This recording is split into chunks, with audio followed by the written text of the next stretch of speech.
Omar Regan. Yes, I like it. Energy. Yeah. Speaking of energy, tonight let's talk science. Thing is, I don't know how to talk science. They use too many big words.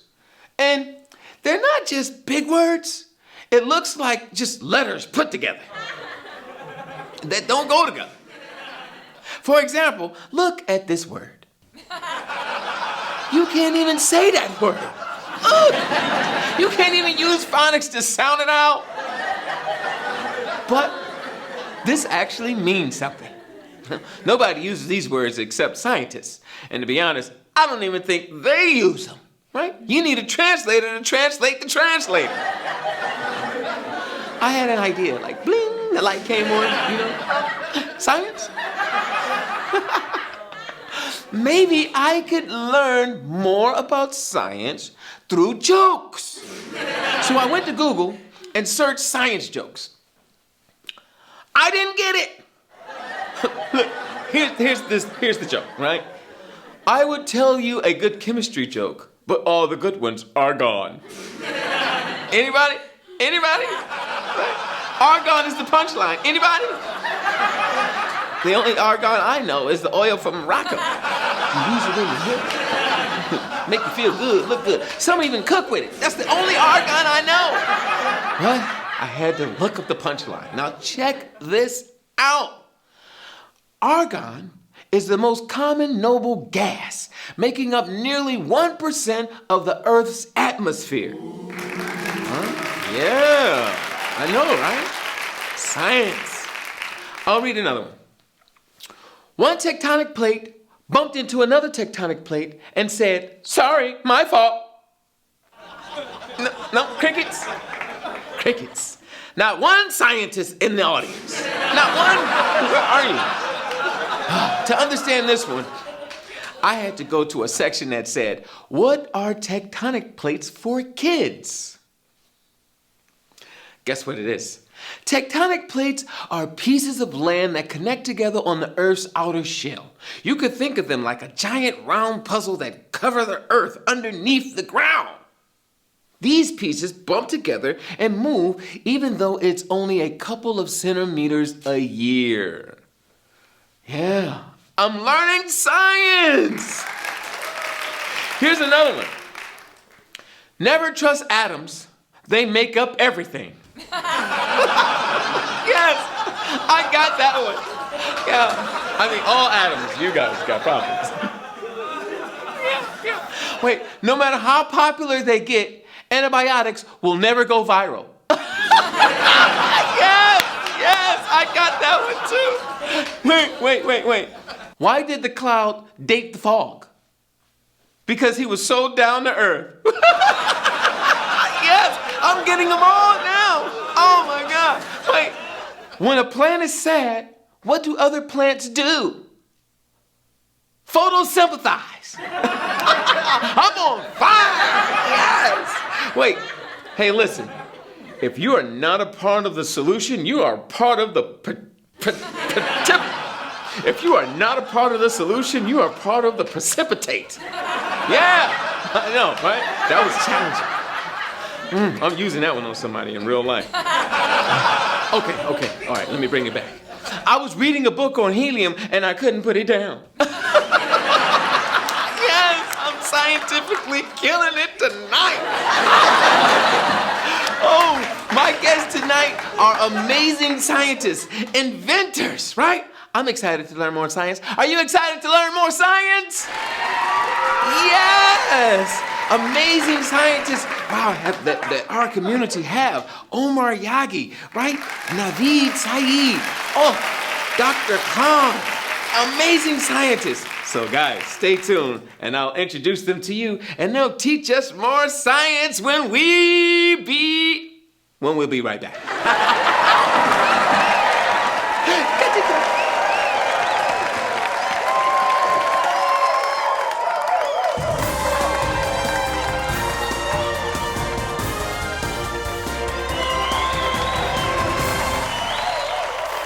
And now, the Regan Report.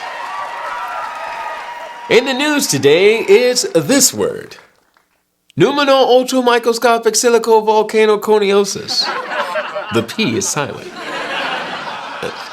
This word is famous for being the longest word in the English language, created in 1935 by a Mr. Everett Smith.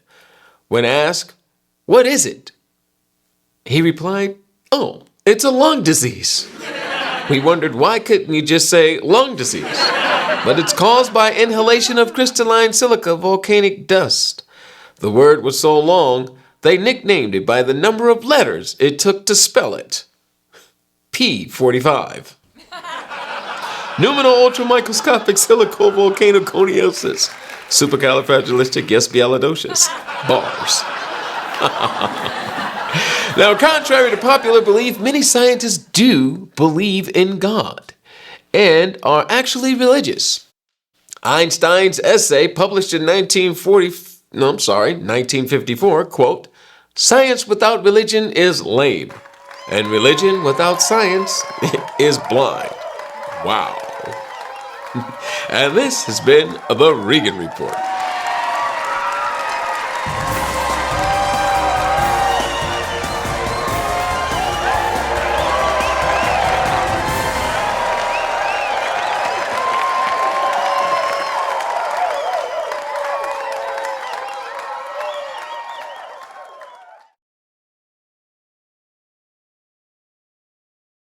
Oh my God, guys, welcome back.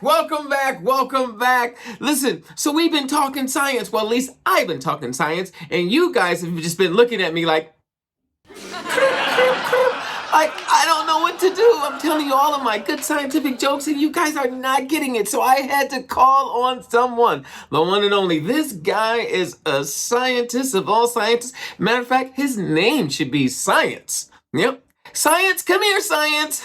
I could see it. He has a degree from UCLA, right? But not just any degree. The guy also has a PhD in brain science. Do you understand? The guy knows what's on my mind. So without further ado, he is a scientist inventor. I'm so happy to have him inside of the studios. Brothers and sisters, ladies and gentlemen, please welcome Science, otherwise known as Dr. Sana. Assalamualaikum. Man, you definitely don't lack an energy. Alhamdulillah. No. So what a blessing. I'm so grateful. Listen, man, I've been going through it today, right? Because I want to talk science. And I was trying all of these jokes with this crowd, and these guys were just looking at me like, let me see if it was just them, all right? So one tectonic plate bumped into another and said, "Sorry, my fault." Okay. Oh, I gotta laugh. I mean, you could have said it's San Andreas' fault. I mean, I'm just saying. But you get it, huh? You get it? Yeah, I get it. Okay, let me try another one. Never trust atoms. They make up everything. They do. Oh, they do. So I like this. So your jokes are actually truthful. Yeah, I'm telling the truth. Yeah. They're funny, but they're actually accurate. What do you know? I like that. Okay, let me try another one.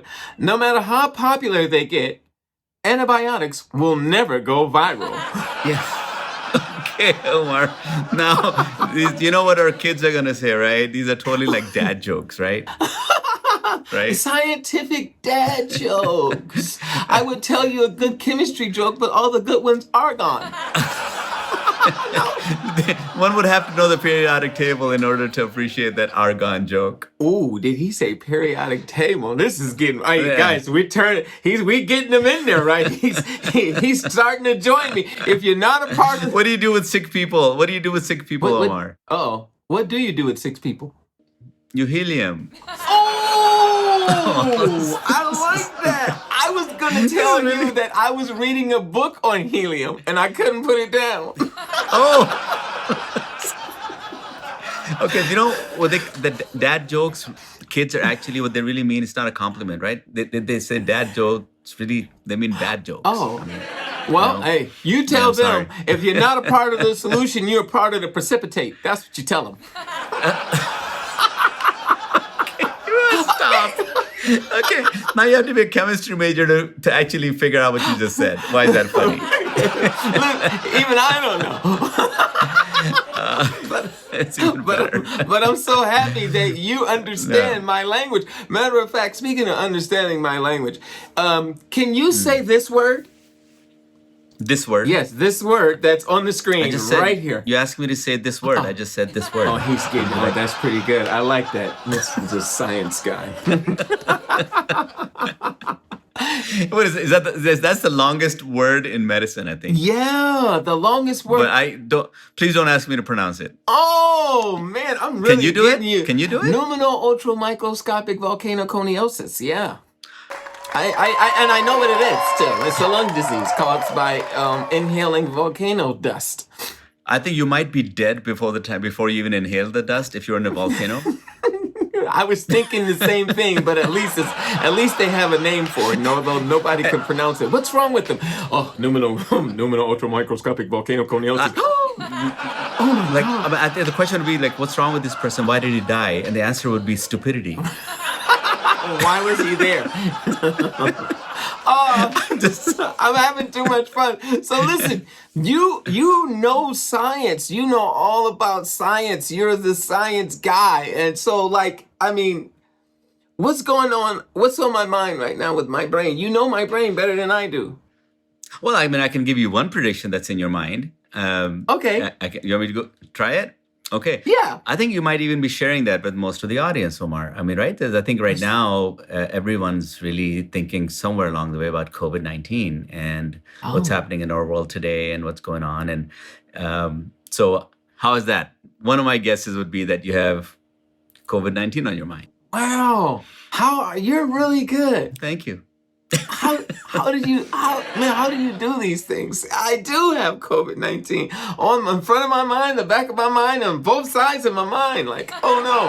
And I'm hoping that it doesn't attack my brain or the rest of me. So there are some serious issues that are going on with COVID-19. I cry a lot. That's how I'm coping. But well, if you cry in front of Allah, that's I agree. That becomes amazing. I do. Yeah. I agree. But you know what? It has been extremely challenging because they have all of these rules, and I'm wondering, who was at the meeting when they had all of these rules of what to do? Put your mask on. Don't put your mask on. Stay 6 feet apart. Like, oh my God. Wash your hands, which I don't know who hasn't been washing their hands, but somebody had to tell them just in case, But that's the problem, Omar, right? Right. You're being told what to do. And we as human beings, even as kids, really don't like being told what to do. Don't tell me what to do. Without someone explaining as to why and letting us make the choice. So when, I even tell my kids, right? Look, especially when they're 15, 16, 17, getting into college and all that, look, you're not going to listen. I don't expect you to listen to everything you and, your mom says to you, but I want you to give it consideration and some seriousness. I think the government, if they had done it the same way or very similarly, it would have been better. It's just that, you're being told what to do. Do this, do that. And the natural instinct for a lot of people is to say, hey, don't tell me what to do. I'm not going to do it if you tell me what to do. And there's a lot of people out there who they're like, really saying that. Don't tell me what to do. I'm not putting on a mask. I don't believe in masks. And so I'm like, what? Is it helping? Will it help? Is it science? Yes, very much so. Okay, so the naysayers will say this to you, that look, if you wear a mask, it doesn't matter because the virus is so small that it will actually come through the mask, which is accurate. Correct? Okay. But the issue is this: when someone is coughing or sneezing, they are actually really letting out big particles too. So now it's not just a small the virus coming out, but you have large particles. So if you can block those particles within the person who's coughing's mask or the person who's receiving's mask, then you'll prevent from inhalation of large particles which contain potentially millions of virus particles. Oh. But I think what's important to understand is this very, very important concept of viral loading, which means that you want to decrease the amount of this enemy soldiers coming into your body. Let me give you an example of a castle. Have you ever seen the movie called Lord of the Rings? I have. Good. Look to the east. I have seen this movie. It's a great movie. But what's Yes. important in terms of what we're talking about is that when the army of orc is attacking those 50,000 enemy, in this case, let's just call them virus enemies, they're attacking. What happens is the castle has 5,000 soldiers, right? Okay. And now, if you narrow the entry to the castle, the enemy can only send in 200 of their soldiers at a time. Well, your 5,000 soldiers are going to be able to easily capture them, either kill them or capture them, find out from them what their plans are, find out what's their communication means are. You get to know the enemy. So now Okay. The 5,000 soldiers can pretty much handle, that army of 50,000 that's attacking them because they have learned about it. And only a small narrow window exists for them to come through our door. Oh, so that would be my mass. So they only so many can come in. And if I'm following, so many can come in at a time with my mass, but then my soldiers would capture them right. and then get rid of them. I'm following. Your immune system is your soldiers. Yes. Okay? Okay. Your immune system is going to knock out the enemy soldier unless it gets overwhelmed. So that's why when you see the orcs throwing all those huge rocks at the castle, Yes. they're trying to knock down walls of the castle so then they can actually send in 2,000 soldiers at a time. So now instead of 200, if 2,000 enemy soldiers come in, your 5,000 is going to fight them still, but you're going to lose your own soldiers. Oh, man. But it's really that's the concept of viral loading, okay? That you want to the less the enemies come through, the better. Yes. But then it allows your body to actually learn the enemy and figure out, oh, this is what it looks like. This is where I need to attach. The body actually then multiplies its own defensive cells specifically against that enemy. Okay, that's the reason for vaccines, right? So the question is, because right now the other hot topic is vaccines. I know, and I like that this hot topic is vaccines, and this is what we want to know. And you're gonna tell us. I hope you are right when we come back. Woo! Of course.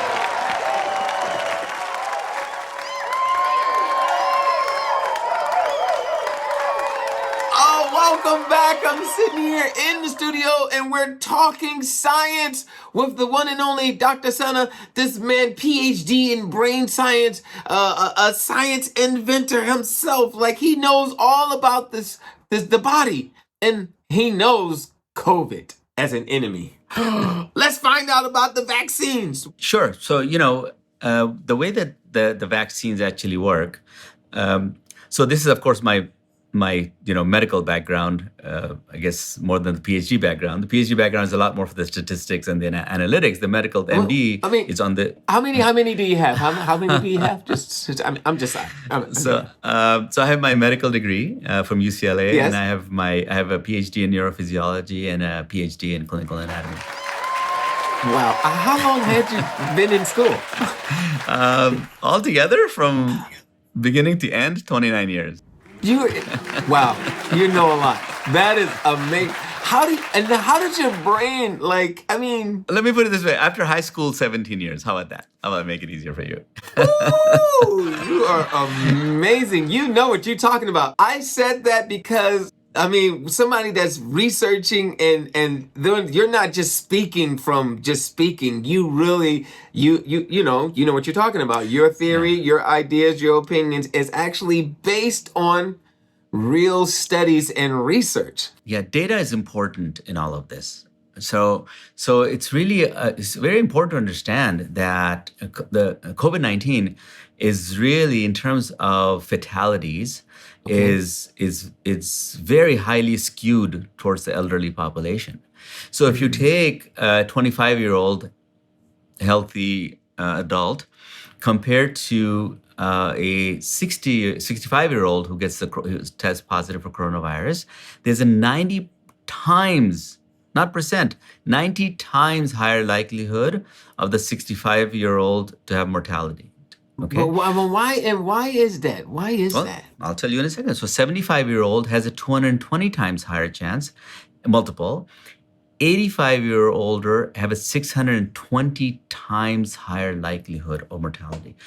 So there are several reasons for it. Rather than getting into all of the medicine of it, which gets very complicated, just Right. know that the COVID-19 actually attacks ACE2 receptors.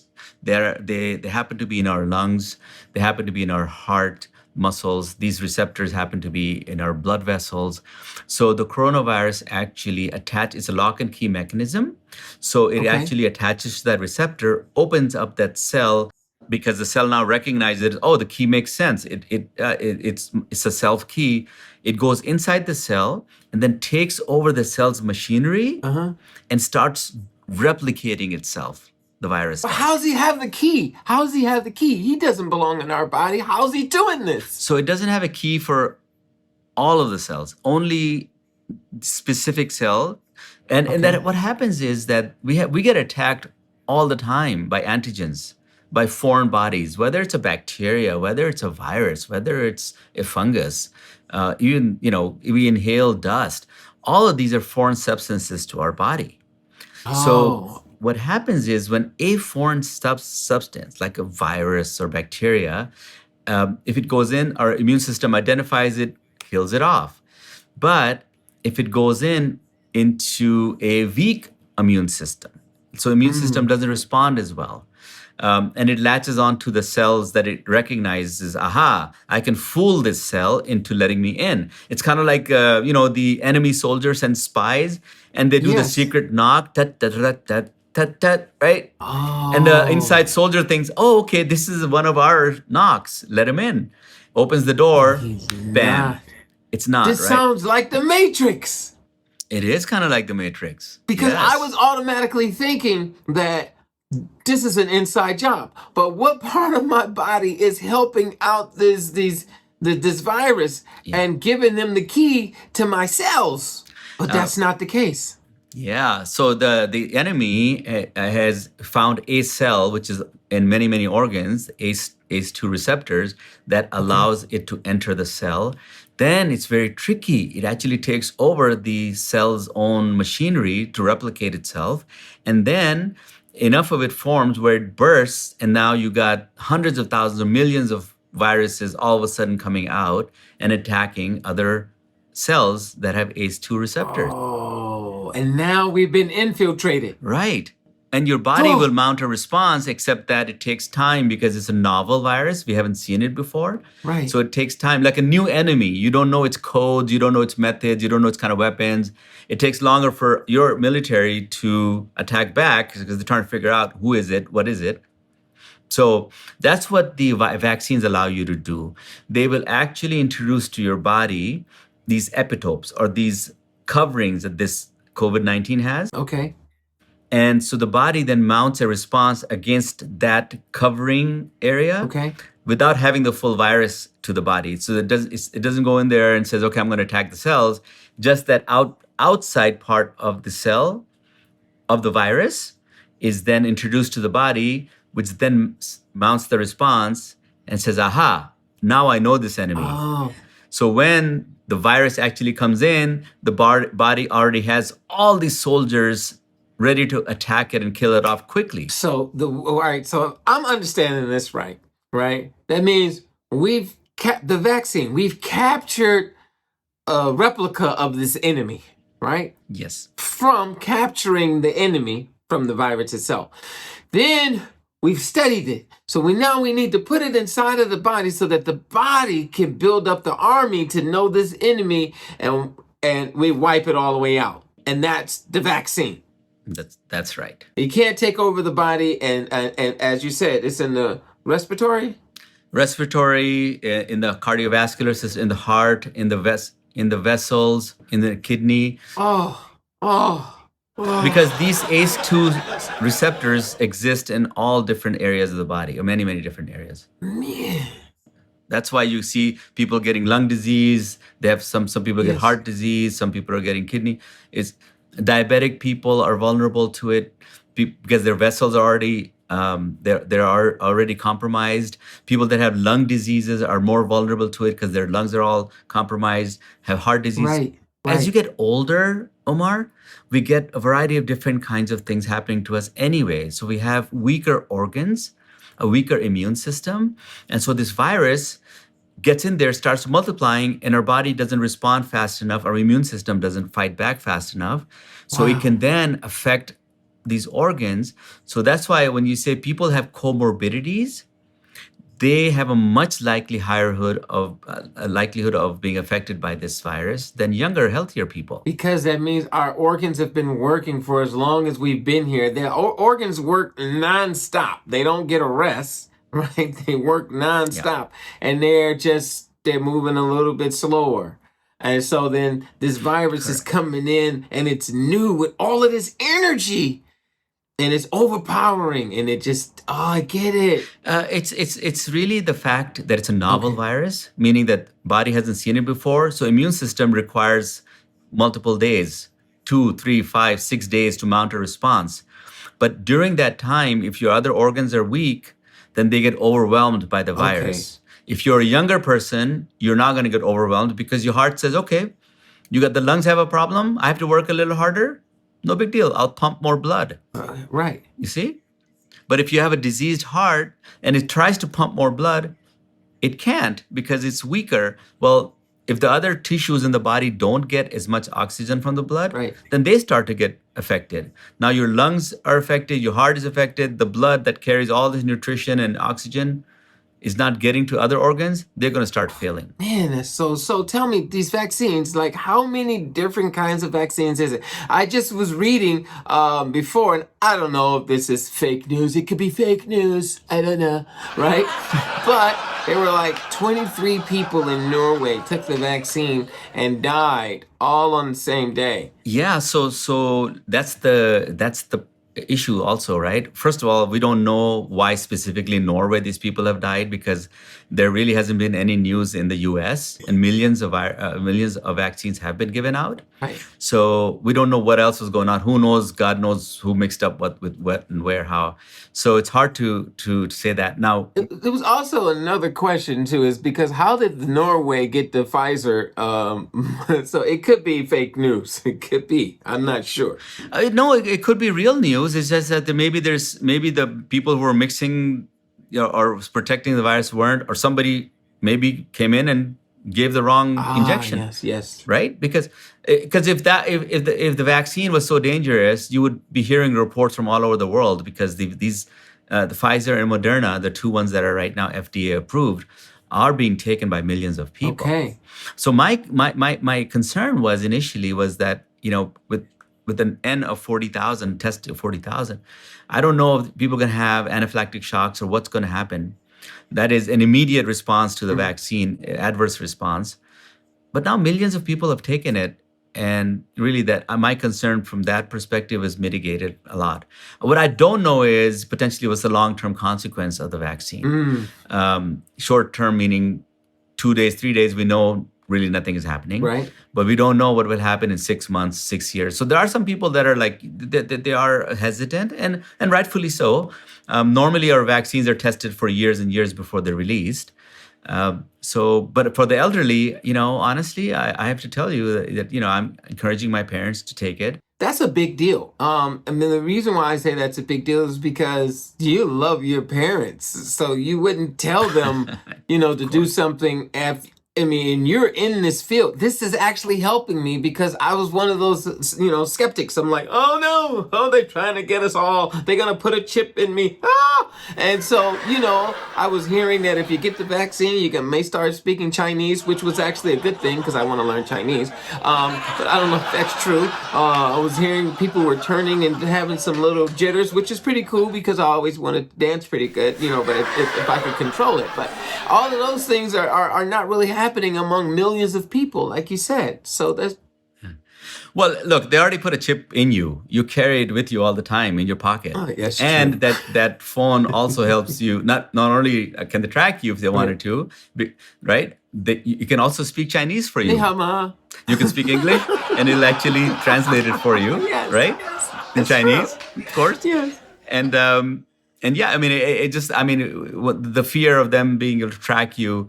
Well, gosh, all of us can't even live without our phones anymore. So they already, if somebody wants to That's track you, right. they're tracking. They want to listen to you, they're listening. So for all of my viewers, let's just wipe that out of the way. That's not the point. The point is to stay healthy and to build up your immunity system to this.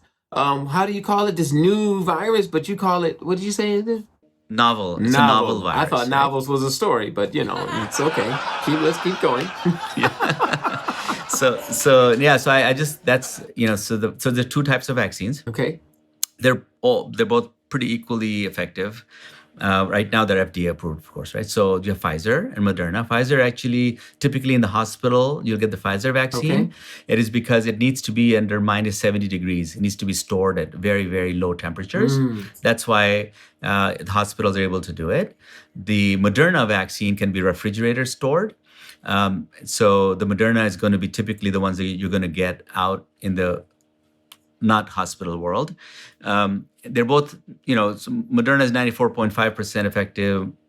Pfizer is 95% effective. So they're very, very close in their effectiveness. What if I'm allergic and don't know it? Because what if that happens and then I get the vaccine, but I'm allergic to the vaccine? What happens to people like me? They're going to keep you under, because if you're going to have an allergic reaction, it's going to be pretty quick. Okay. So they're going to keep you there at least 15 to 30 minutes, depending on who's giving you the vaccine. Within that time, if you feel fine, you're good to go home. Oh, okay. But if you're going to have a reaction, it'll be there. And then hopefully at that time, they'll be ready with epinephrine and, anti-reaction shots. Okay, this is helping. You don't understand. I mean, in your world, this is nothing. But in this world where we're all watching and being glued, we're not getting the news like you're giving us the news. These things are not breaking down. They just tell us what to do, like you said earlier, and then we're supposed to follow, but we don't know. But you're providing us with actual, making it palatable. We can understand. I understand my body is my castle, and that there's a army that's trying to attack it and take it over, and my immunity system, is there to fight off. And I when you're breaking it down, I'm happy to be able to visualize and imagine it just as you're giving it to me. This is amazing. And my audience, give him love. No, it's amazing. It feels really good. I'm so happy that you came into the studio. Do you have any of those bad scientist glasses? I do. Oh man, is that like standard or is that just a stereotype? Like, oh my god. No, it's pretty standard. I mean, in labs you have those, funky looking glasses. You got to protect your eyes. This is so cool. I'm having so much fun talking science with you. I feel like I can keep talking on and on and on, but we are out of time. So we're going to have to ask you to come back into the studio to talk more science with us. Yes? It would be my pleasure. Is Absolutely. there anything else that you want to share before we get out of here? No, alhamdulillah. Thank you for having me. And, I love your energy, Omar. And I love the fact that you're doing this show and keeping people entertained. And, honestly, help each other. My message would be for everybody, help each other. Help each other. Yeah. And there's numerous ahadith and Quranic verses on this, right? So those that help others, Allah will give them shade in the, day of judgment. So. And we all need the shade and the hot and the heat. We need the shade, everybody. So, man, we love you, Dr. Sana. Listen, there's a much worse virus out there than COVID-19. COVID-20. No, It's the virus of shaitan. Oh. Right? Infiltrating all of us, going through our blood vessels as the Quran describes and it. Satan's virus, huh? Whispering to us to hate and fight and be caught up within ourselves. I agree with you. Let's get rid of that one too. Inshallah, may Allah protect us from that. How do we build up so we got a vaccine for Satan? We do. Of course we do. Yes, Of course we do. I like it. Of course, there's shields that Allah gives us, right? The Quran, the fasting, the Salah. All of this is the antivirus shields. Please. Gotcha. You were trying to be funny. I just threw back something serious No, at you. hey, I actually like it. Everybody, make sure you keep praying, keep reading the scriptures, keep loving and sharing what you would want and treating everybody the way you would want to be treated. And hey, gotta give love to my guest, Dr. Sana. Thank you. Thank you. We'll see you again, Salam. Inshallah. Look forward to Walaikum Assalam. Woo! That was amazing. That was a whole lot to take in. That brain surgeon really got my brain going. Woo! I like it though. I'm learning a lot. I feel smarter. I hope you guys feel smarter. So hey, take a little bit of break and then we'll come right back.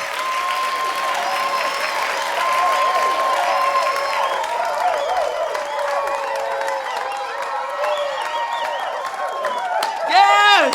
That is it! Oh my goodness! Thank you all. That is, listen, what an amazing show. I want to thank my guests, my scientists. Thank you for teaching us science. Give it to them.